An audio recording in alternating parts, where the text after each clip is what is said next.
hilang pembelajarannya dan harus mengejarnya, dan mungkin sebagian akan ketinggalan dan tidak bisa mengejar kembali pada saat kembali sekolah. Jadinya ini adalah suatu urgensi yang sangat penting. Di luar itu tidak kalah pentingnya adalah psikososial dan dampak stres kepada anak-anak kita.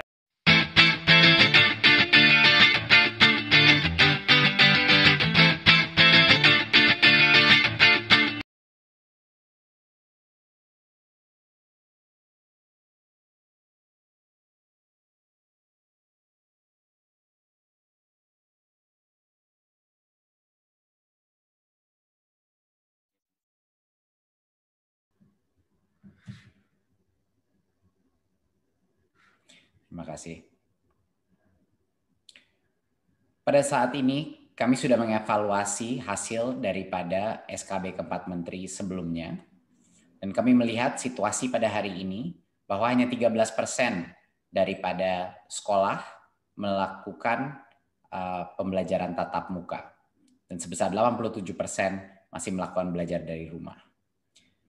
Carta ini menunjukkan berdasarkan zona-zona dari gugus tugas, zona hijau, kuning, oranye, dan merah, dan menunjukkan bahwa di zona kuning dan hijau, di mana sudah diperbolehkan melakukan tatap muka, masih saja banyak sekali sekolah-sekolah yang belum melakukan tatap muka. Dan ini disebabkan beberapa faktor, tapi ini juga menunjukkan bahwa proses untuk persiapan checklist, proses untuk persiapan protokol sekolah tatap muka itu membutuhkan waktu dan membutuhkan disiplin yang tinggi.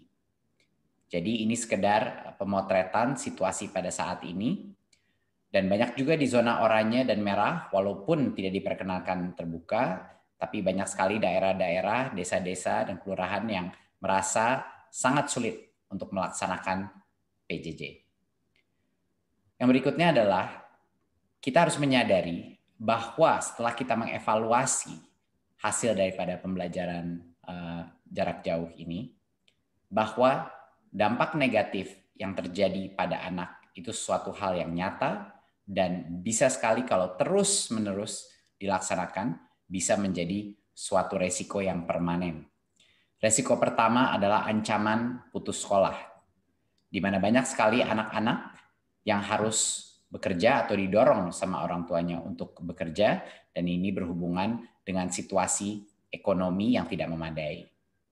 Banyak juga orang tua yang tidak bisa melihat peranan sekolah dalam proses belajar mengajar kalau ini dilakukan secara daring.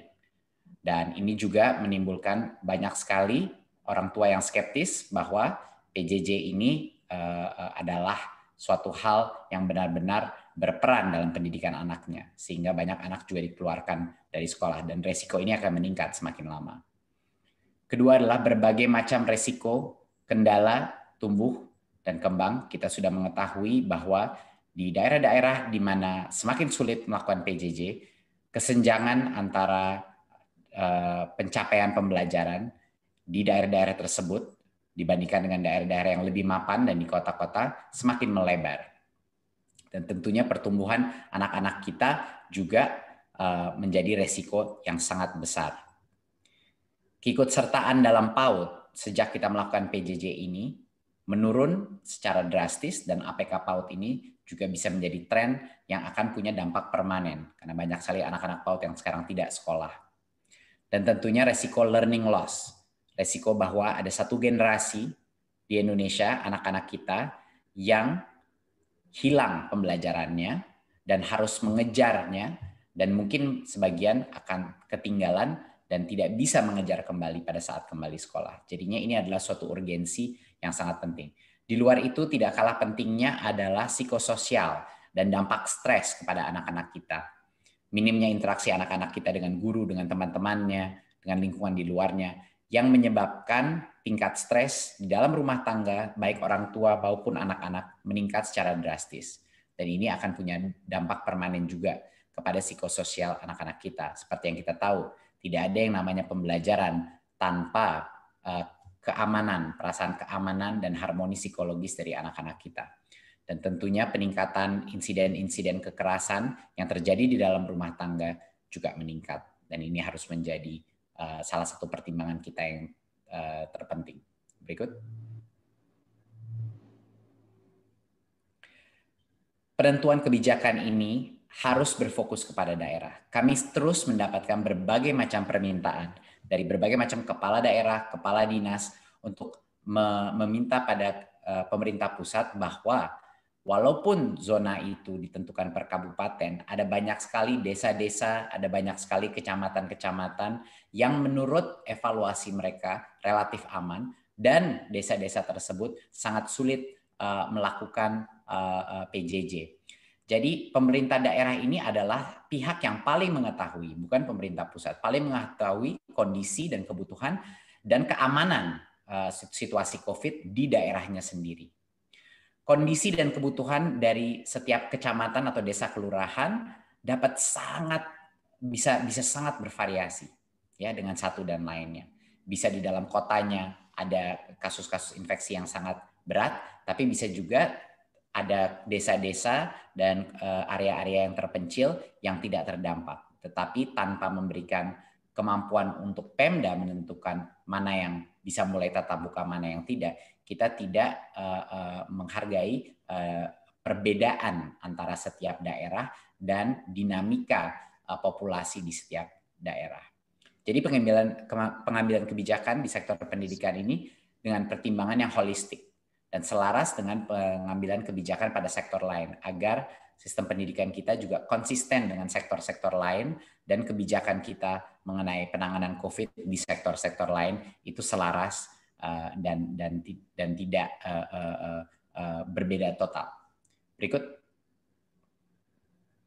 2 prinsip dasar dari kebijakan ini adalah harus dua-duanya, kesehatan, keselamatan, dan juga pertumbuhan dan perkembangan peserta didik menjadi konsiderasi kami untuk melaksanakan kebijakan ini. Tidak bisa satu saja dari kedua prinsip ini yang diprioritaskan. Berikut.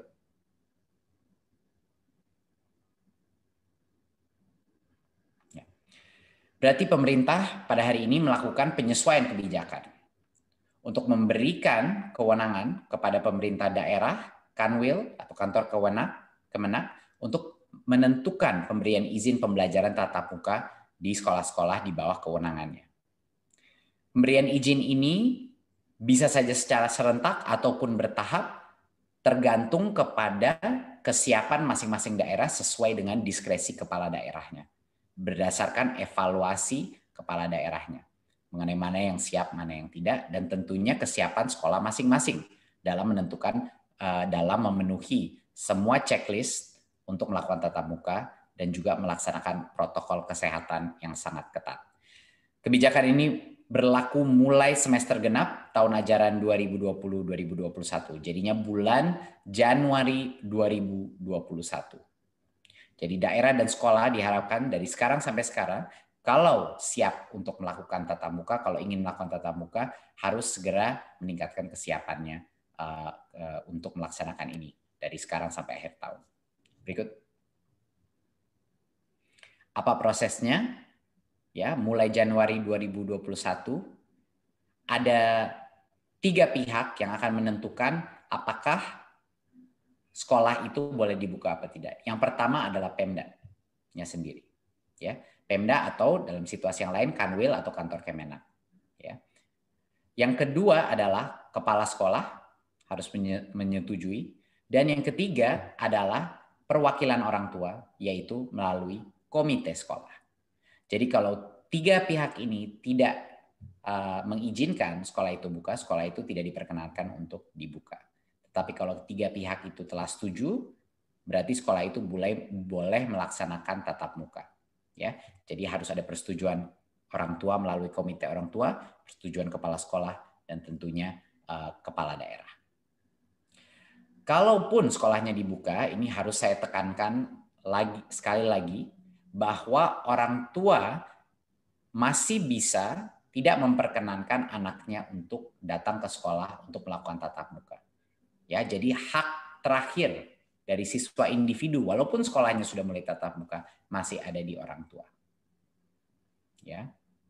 Dan sekali lagi harus saya tekankan, pembelajaran tatap muka ini diperbolehkan, tidak diwajibkan, diperbolehkan.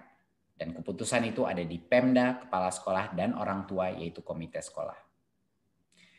Perbedaan besar ini dari SKB sebelumnya adalah peta zonasi resiko dari Satgas COVID tidak lagi menentukan pemberian izin pembelajaran tatap muka, tapi Pemda yang akan menentukan sehingga mereka bisa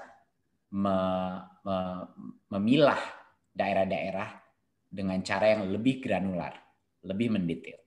Berikut. Ini adalah salah satu contoh untuk mengilustrasi bahwa bagi kepala daerah, mereka bisa melakukan pembukaan itu secara serentak atau secara bertahap. Jadi di kecamatan tertentu mungkin akan dibuka yang tahap pertama, tahap kedua, tapi ini adalah kewenang daripada pemerintah daerah. Ya, tidak harus semuanya serentak, tidak harus bertahap kalau mau. Ini adalah keputusan dari Pemda. Jadi fleksibilitas ini diberikan berdasarkan evaluasi Pemda terhadap tingkat keamanan kesehatan COVID di daerah-daerahnya masing-masing. Berikut. Ini sangat penting untuk Bapak-Bapak Kepala Dinas, Bapak Kepala Daerah. Faktor yang perlu menjadi pertimbangan Pemda dalam pemberian izin. Yang jelas adalah tingkat risiko penyebaran COVID. Kedua, kesiapan fasilitas pelayanan kesehatan. Ketiga, kesiapan satuan pendidikannya pun, yang ada checklist tadi yang saya bilang. Dan akses terhadap sumber belajar atau kemudahan belajar dari rumah. Banyak sekali teman-teman kita, daerah-daerah, desa-desa kita yang sangat sulit melakukan PJJ, jadi mohon itu menjadi konsiderasi juga. Dan tentunya kondisi psikososial peserta didik, dan kebutuhan layanan pendidikan bagi anak dan orang tua walinya yang bekerja di luar rumah, yang harus bekerja di luar rumah dan tidak bisa mungkin menjaga dan membimbing anaknya.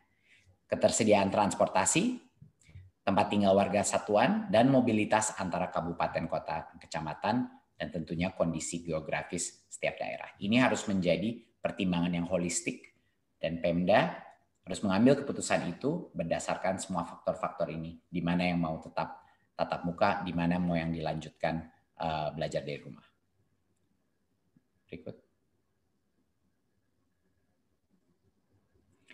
Ya, checklist yang saya sebut sebelum ini, ya, pembelajaran tatap muka di semua sekolah hanya diperbolehkan pada saat kita sudah memenuhi checklist ini, memenuhi daftar periksa ini.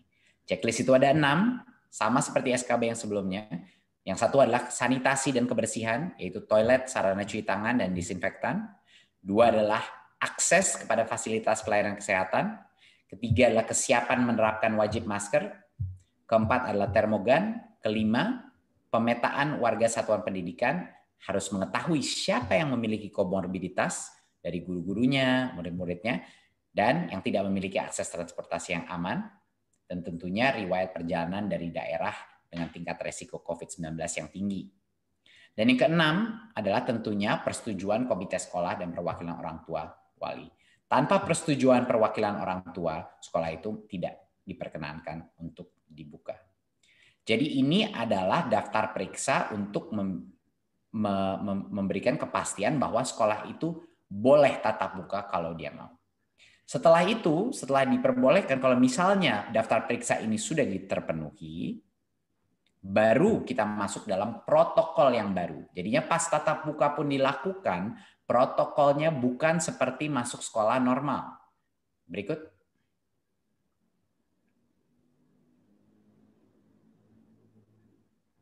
Ya, ini adalah salah satu poin yang terpenting dan banyak sekali juga masih ada mispersepsi bahwa kalau kita melakukan pelajaran tatap muka, bahwa itu seperti sekolah biasa. Ini tidak benar dan mohon juga dibantu disosialisasikan di masing-masing daerah bahwa kalaupun sekolah itu sudah memenuhi semua kriteria dan checklist untuk melaksanakan pembelajaran tatap muka, protokol kesehatan yang ketat harus masih dilaksanakan.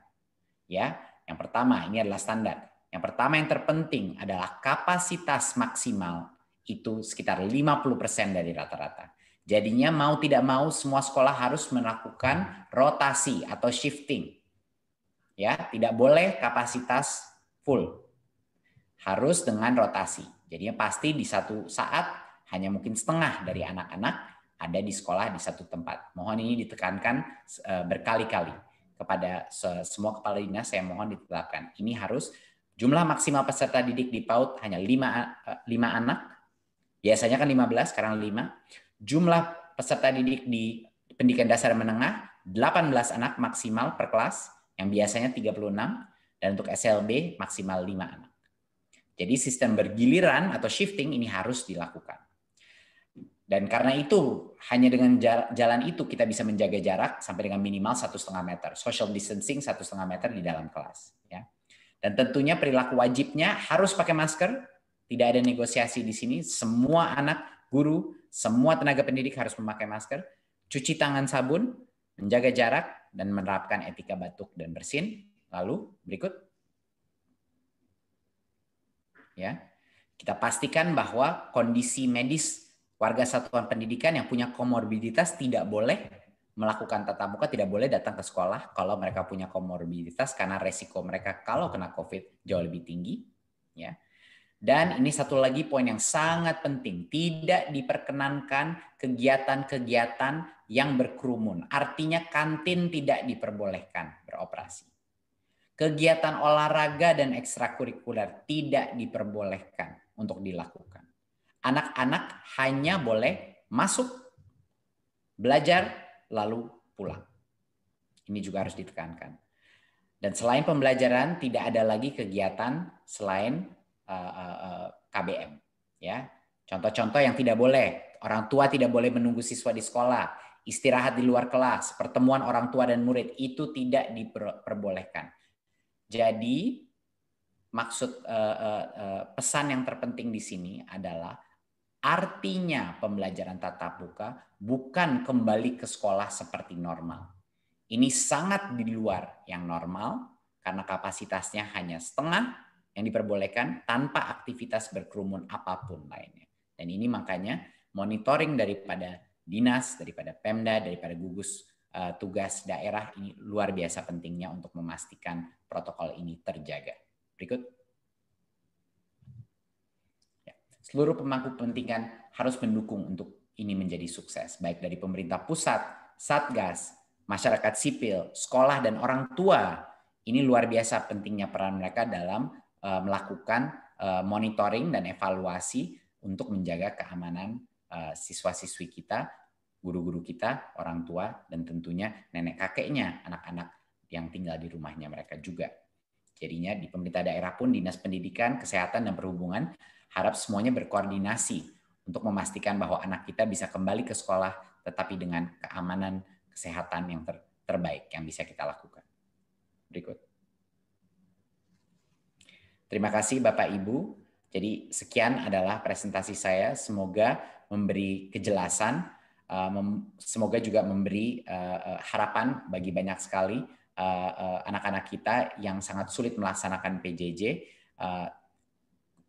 Berdasarkan data kita yang sebelumnya, pada saat kita melakukan relaksasi seperti ini, bahkan masih akan makan waktu berbulan-bulan karena pemenuhan checklistnya dan juga perizinannya, itu akan ada proses dan ada jeda waktu. Tapi kalau kita tidak memulai sekarang, memasuki dan berlatih melakukan new normal ini, saya rasa loss of learning dan resiko psikososial kepada satu generasi anak-anak kita di Indonesia bisa menjadi permanen. Dan itu suatu resiko yang kita harus tangani segera.